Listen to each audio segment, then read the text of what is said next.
और मैं आभार व्यक्त करता हूं सनातनी धर्म गुरु हिंदू शेर। ये भी डांट रहे थे जैसे मैं मंच पे आया, तुरंत डांटना इन्होंने शुरू कर दिया, क्या यार राजूदास तुम हिंदू नहीं हो? अब बताओ, चंदन लगा है, कंठी पहने हैं, फिर भी इनको इसलिए कहना पड़ रहा है क्या राजूदास जी तुम हिंदू नहीं हो? क्यों संतों को कहना पड़ रहा है? क्योंकि हम संत हैं और खाली बस सीताराम सीताराम सीताराम सीताराम, पूजा पाठ भजन संध्या बंदन, उसी में अपने आप को सीमित कर देते हैं।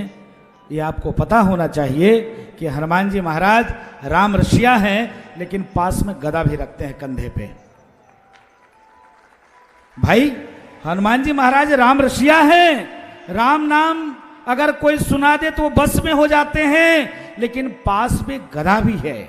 आप बताओ, पारब्रह्म परमात्मा भगवान श्री कृष्ण के हाथ में सुदर्शन चक्र भी है, छाछ थोड़े से छाछ में वो बस में हो जाते हैं।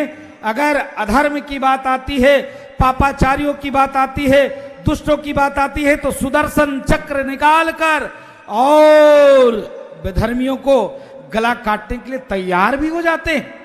आज पूज्य महाराज जी 500 वर्ष लग गए राम मंदिर के निर्माण में।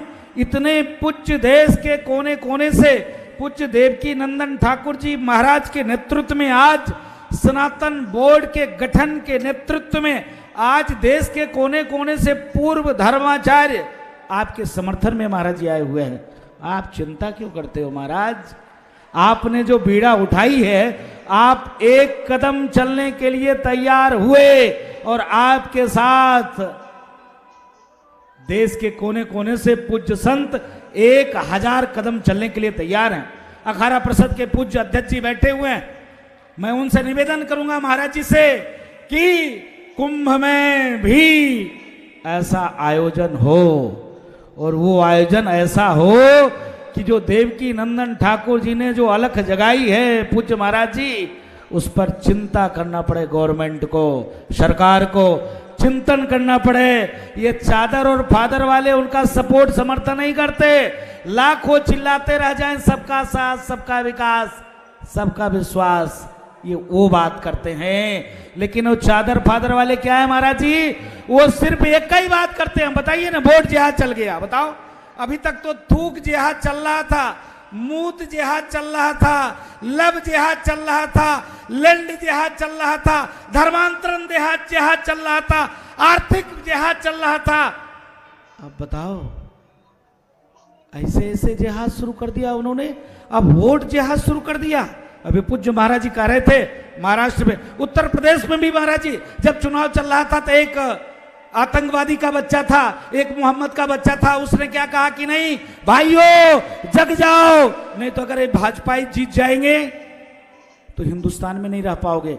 अरे पूज्य महाराज जी, सबसे ज्यादा सुरक्षित आज कोई है तो आतंकवादी का बच्चा सुरक्षित है। कोई दंगा नहीं, कोई बवाल नहीं, कोई विवाद नहीं, कोई अपवाद नहीं, हर व्यक्ति सुरक्षित है। इसलिए सुरक्षित है क्योंकि बहुसंख्यक समाज के व्यक्ति सदैव जो हमारा सनातन सिखाता, सर्वे भवन्तु सुखिनः सर्वे सन्तु निरामया, विश्व बंधुत्व के साथ बसते, कुटुंब के साथ हम कार्य और काम करते, और सदन में क्या कहता है? हिंदू हिंसक है। बताओ, हमारे पूर्वज, हमारे आचार्य, हमारे ऋषि मुनि महात्मा सबको आशीर्वाद देते हैं। आतंकवादी भी आ जाता है, चोर भी आ जाता है, उचक्का भी आ जाता है, बेधर्मी भी आ जाता है, महाराज के चरणों में साष्टांग दंडवत हो जाता है, तो पूज्य शंकराचार्य भगवान आशीर्वाद देते हैं, जाओ बच्चा तेरा कल्याण हो, तुमने जो आगे जो पाप किया है वो पाप तेरा कम हो और कल्याण हो। ये सनातन परंपरा है।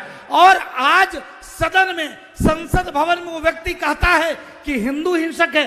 अरे भाई, अगर हिंदू हिंसक होता तो क्या पूज्य देवकी नंदन ठाकुर जी महाराज को तीसरा बार लग जाता है? ये तीसरी है। क्यों महाराज जी? ये तीसरे बार धर्म संसद का आयोजन हो रहा है, तीसरी धर्म संसद का आयोजन हो रहा है। बताओ, 3 बार लग जाता।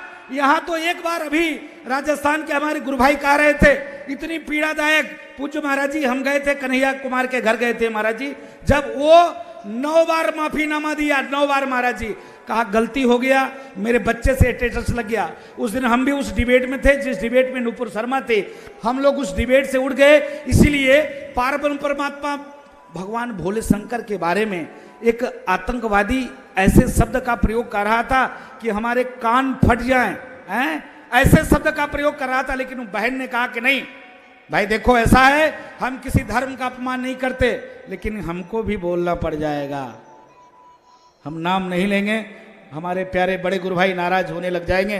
अक्सर मेरे ऊपर नाराज ही वो रहते हैं डिबेटों में भी, हर जगह कि राजदास जी ये उग्रता से काम नहीं चलेगा, धैर्यता बना के धीरज रखकर और इनको जवाब देना पड़ेगा। तो आज इतने संत महापुरुष पधारे हैं, संतों के पास तो स्वाभाविक है भजन है, पूजा है, पाठ है, संध्या वंदन है, आश्रम है, गुरुकुल की व्यवस्था है, भक्त हैं और पूरे दुनिया में मतलब मानवता के कल्याण करने के लिए कार्य निरंतर करते ही रहते हैं। फिर भी दुर्भाग्य है धर्म के आधार पर देश का बट जाना, और 5 लाख से ऊपर मंदिरों को गवर्नमेंट ने एक्वायर करके रखा है।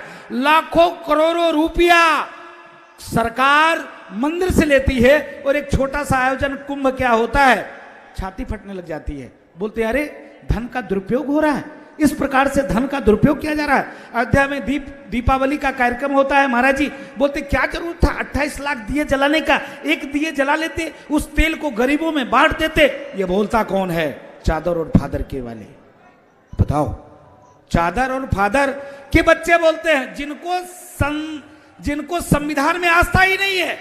अब बताओ, अगर संविधान में आस्था होता, संस्कृति में आस्था होती, तो संसद भवन में पहुंचकर संविधान का शपथ लेने के बाद वो व्यक्ति यह कहता है कि हिंदू हिंसक, सदन में पहुंचने के बाद जय फिलिस्तीन की नारे लगते हैं, जबकि उसके कौम में कहा गया हम किसी की जयकारा नहीं लगाते, किसी की पूजा नहीं करते, किसी के सामने में झुकते नहीं, लेकिन जय फिलिस्तीन की नारा लगाने में उसको तकलीफ नहीं होती है, वंदे मातरम बोलने में तकलीफ होती है। इसके नाते पूज्य महाराज जी आपके साथ पूरे देश के साधु संत हैं, मैं हिंदू से अपील करना चाहूंगा, अगर फिर कहता हूं चेत जाओ, सचेत जाओ, जग जाओ, नहीं तो बांग्लादेश की स्थिति देख रहे हो।